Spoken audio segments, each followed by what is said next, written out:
I'm reading Elaine's posting on keeping the common law up to date. I think Elaine's asking a really good question here, and it's quite a difficult question for me to comment on because it covers such a, if you like, a span of historical time and so many detailed themes. I think just to stress 2 points here as to how laws change. I think it takes us to the fundamentals of English law that I'm sure you're all by now at least somewhat familiar with. One way in which the law changes is through parliamentary legislation.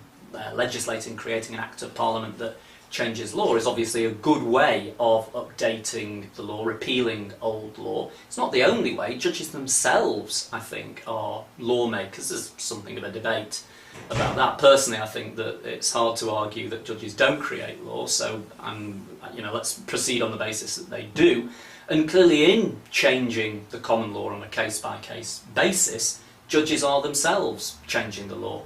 I think if you take this question down to a level of detail, we can't do this in the course, but it's something that as a law student you'd be familiar with, and let's say you study a particular area of law, you'll actually see that most of the rules, most of the principles are reasonably recent. It's rare that you come across cases that are from the 1600s or what have you. I mean, some of the time the 1800s or the 1900s, but most modern law, as you could imagine, is fairly up to date because of judicial or parliamentary activity. So a good posting. I hope that clarifies at least some of the points.